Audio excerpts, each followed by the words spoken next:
এই ছেলেটার চোখ ছিল একদম মনস্টারের মতো। সে যার দিকেই তাকাতো সেই মানুষ পাথরের মূর্তিতে পরিণত হয়ে যেত। আর কেউ পাথর হয়ে গেলেই ছেলেটা তাকে টেলিপোর্ট করে ক্লাসরুমে পাঠিয়ে দিত। কিন্তু ধীরে ধীরে পুরো রুমটাই পাথরের মূর্তিতে ভরে যায়। এরপর একদিন সে একটা জাদুকরি চশমা পায়। চশমাটা পড়তেই মানুষ আর পাথর হওয়া বন্ধ হয়ে যায়। আসলে ছেলেটার জন্ম থেকেই ছিল ভয়ঙ্কর সুপার পাওয়ার। জন্মের পরপরই সে কথা বলতে শুরু করে। এটা দেখে তার বাবা মা অবাক হয়ে যায়। মাত্র এক সপ্তাহের মধ্যেই সে হাঁটা শিখে ফেলে, এমনকি সে উড়তেও পারত। বাড়িতে যখন সয়া সস শেষ হয়ে যেত তখন সে মুহূর্তেই টেলিপোর্ট হয়ে মায়ের জন্য অনেক মশলা নিয়ে আসতো। কিন্তু সে সুখী ছিল না। বড় হওয়ার সাথে সাথে তার শক্তি নিয়ন্ত্রণের বাইরে চলে যেতে থাকে। যখনই সে খেতে বসতো চামচ বেঁকে যেত।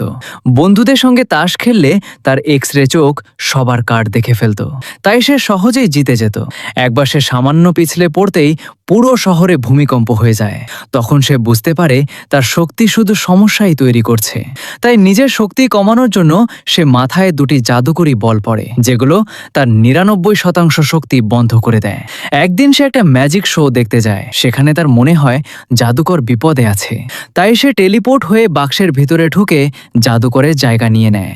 কিন্তু তখন তার শক্তি ৫ মিনিটের কুল ডাউনে ছিল। বাইরে থেকে এক মহিলা বাক্সে তলোয়ার ঢোকাতে শুরু করে। কোনোভাবে সে সেগুলো এড়িয়ে যায়। তারপর বাক্সটাকে আকাশে তুলে নিচে ফেলে দেওয়া হয়। বাক্সটা দ্রুত নিচে পড়ছিল, কিন্তু সে বাকি থাকা ১% শক্তি দিয়ে নিজেকে বাঁচিয়ে ফেলে। এরপর বাক্সে পেট্রোল ঢেলে আগুন লাগিয়ে দেওয়া হয়। তখন ছেলেটা বরফের ঢাল তৈরি করে নিজেকে রক্ষা করে। পরে সেখানে একটা বিশাল স্টিম রোলার আনা হয়। ঠিক তখনই তার কুলডাউন শেষ হয়ে যায় আর সে সঙ্গে সঙ্গে টেলিপোর্ট হয়ে বাইরে চলে আসে। একদিন কিছু গুন্ডা তার স্কুলে ঢুকে তার ক্লাসমেটদের বিরক্ত করতে শুরু করে। তখন সে নিজের শক্তি দিয়ে সবাইকে দূরে পাঠিয়ে দেয়। কিন্তু এতে তার সব শক্তি শেষ হয়ে যায় এবং সে কোমায় চলে যায়।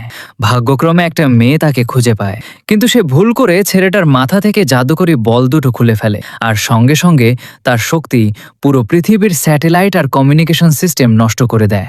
ছেলেটা জেগে ওঠার পর তার শক্তি এত বেড়ে যায় যে মাধ্যাকর্ষণ শক্তি নষ্ট হয়ে কাঠ পর্যন্ত সহজে ভেঙে যেতে থাকে। পুরো স্কুল মহাকাশে ভাসতে শুরু করে। তাপমাত্রা দ্রুত কমে যায় আর চারপাশ বরফে জমে যেতে থাকে। প্রচণ্ড ঠান্ডায় মেয়েটা অজ্ঞান হয়ে যায়। শেষ পর্যন্ত ছেলেটা আবার সেই জাদুকরি বল দুটো পড়ে নেয় আর তখনই পুরো পৃথিবী আবার স্বাভাবিক হয়ে যায়।